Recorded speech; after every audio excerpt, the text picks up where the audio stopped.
Good afternoon. Today, the United States of America is changing its relationship with the people of Cuba. In the most significant changes in our policy in more than 50 years, we will end an outdated approach that for decades has failed to advance our interests, and instead, we will begin to normalize relations between our two countries. Through these changes, we intend to create more opportunities for the American and Cuban people and begin a new chapter among the nations of the Americas. There's a complicated history between the United States and Cuba. I was born in 1961, just over 2 years after Fidel Castro took power in Cuba, and just a few months after the Bay of Pigs invasion, which tried to overthrow his regime. Over the next several decades, the relationship between our countries played out against the backdrop of the Cold War and America's steadfast opposition to communism. We're separated by just over 90 miles, but year after year, an ideological and economic barrier hardened between our two countries. Meanwhile, the Cuban exile community in the United States made enormous contributions to our country in politics and business, culture, and sports. Like immigrants before, Cubans helped remake America, even as they felt a painful yearning for the land and families they left behind. All of this bound America and Cuba in a unique relationship, at once family and foe. Proudly, the United States has supported democracy and human rights in Cuba through these 5 decades. We've done so primarily through policies that aim to isolate the island, preventing the most basic travel and commerce that Americans can enjoy anyplace else. And though this policy has been rooted in the best of intentions, no other nation joins us in imposing these sanctions, and it has had little effect beyond providing the Cuban government with a rationale for restrictions on its people. Today, Cuba is still governed by the Castros and the Communist Party that came to power half a century ago.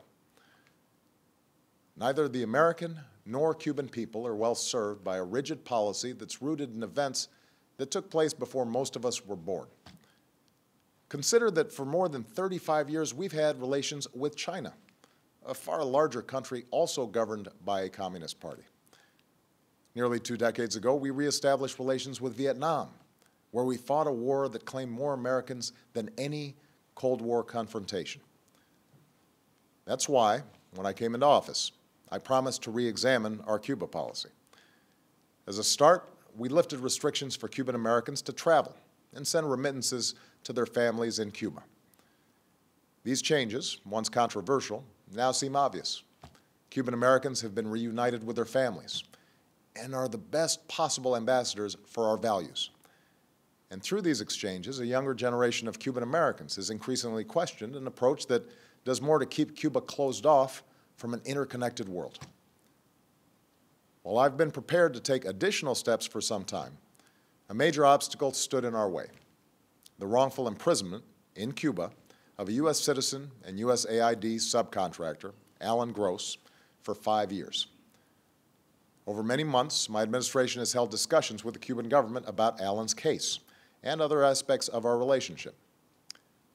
His Holiness Pope Francis issued a personal appeal to me and to Cuba's President, Raul Castro, urging us to resolve Alan's case and to address Cuba's interest in the release of 3 Cuban agents who've been jailed in the United States for over 15 years.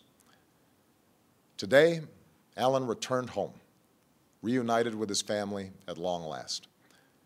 Alan was released by the Cuban government on humanitarian grounds.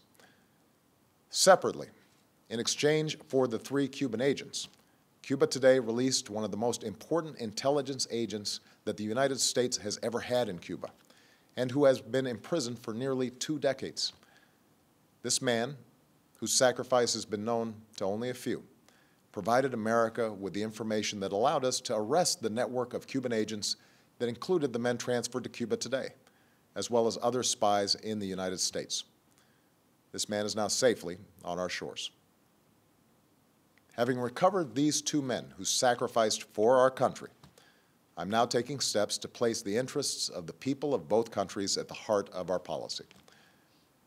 First, I've instructed Secretary Kerry to immediately begin discussions with Cuba to reestablish diplomatic relations that have been severed since January of 1961.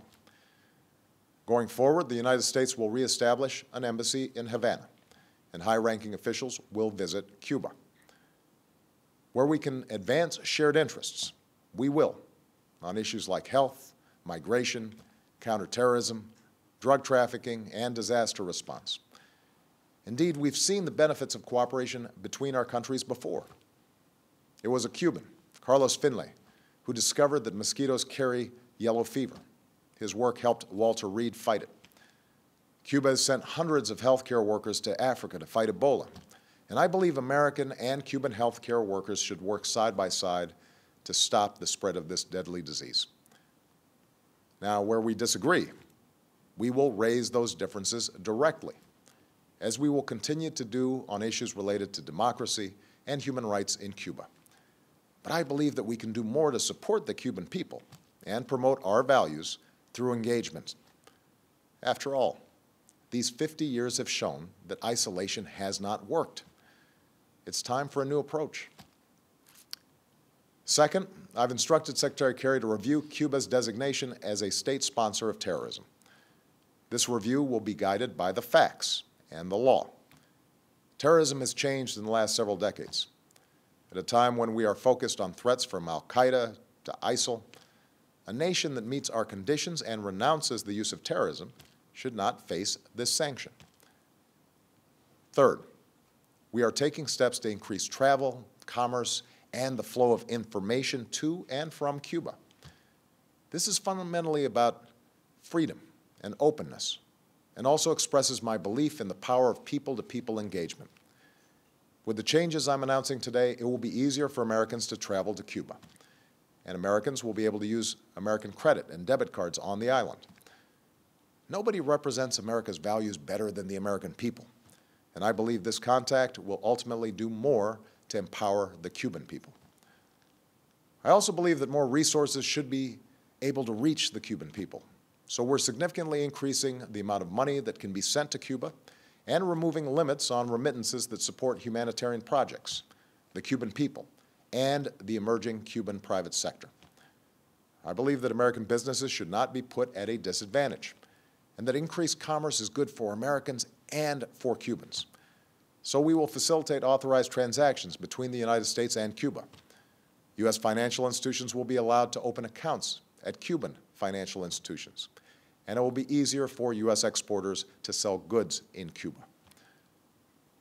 I believe in the free flow of information. Unfortunately, our sanctions on Cuba have denied Cubans access to technology that has empowered individuals around the globe. So I've authorized increased telecommunications connections between the United States and Cuba. Businesses will be able to sell goods that enable Cubans to communicate with the United States and other countries. These are the steps that I can take as president to change this policy. The embargo that's been imposed for decades is now codified in legislation. As these changes unfold, I look forward to engaging Congress in an honest and serious debate about lifting the embargo. Yesterday, I spoke with Raul Castro to finalize Alan Gross's release and the exchange of prisoners, and to describe how we will move forward.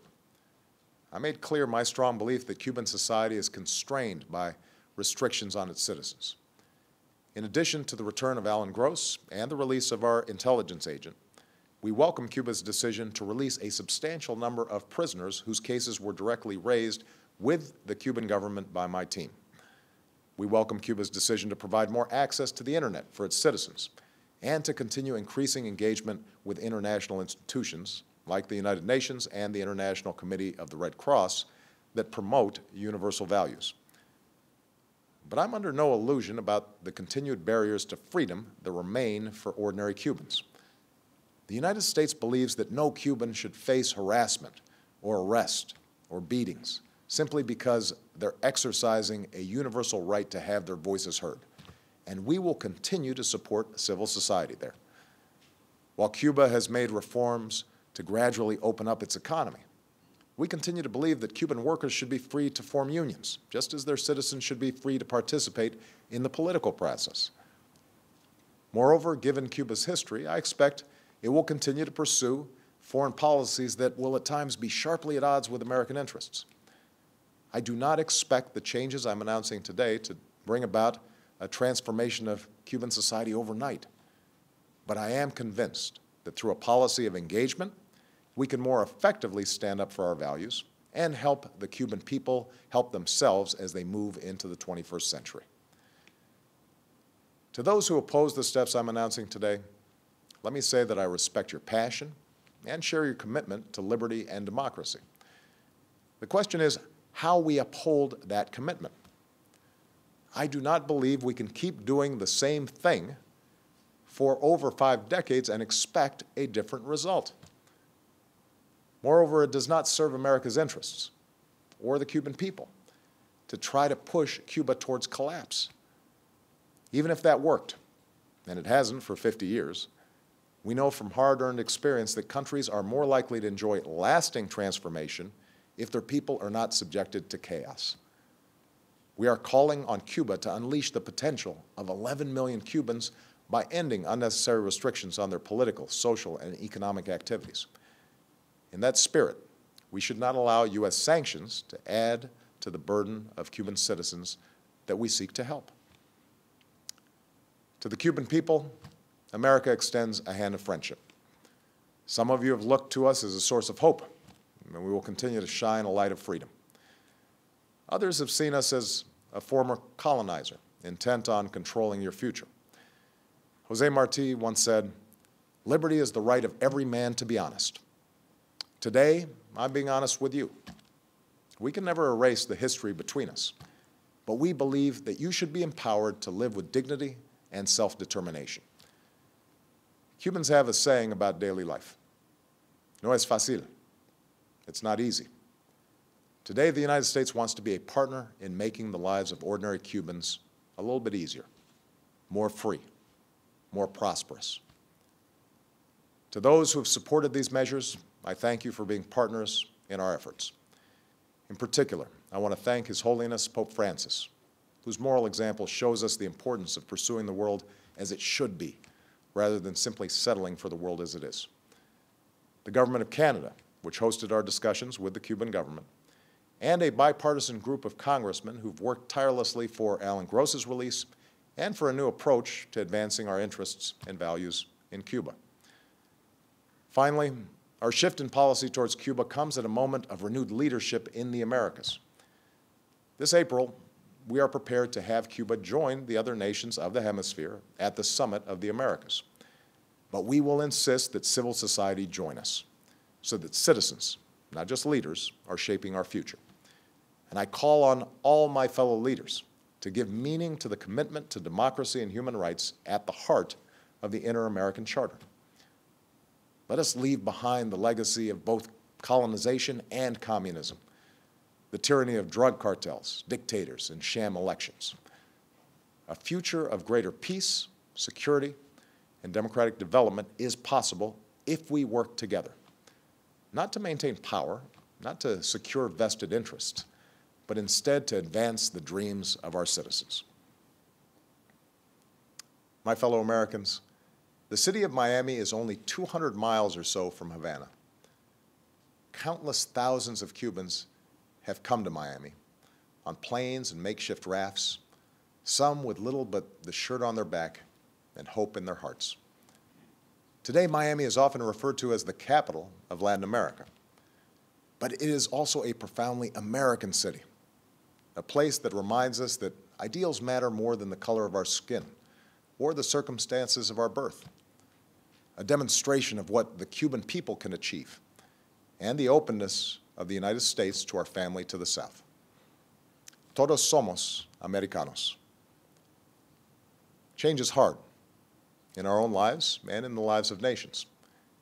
And change is even harder when we carry the heavy weight of history on our shoulders. But today we are making these changes because it is the right thing to do.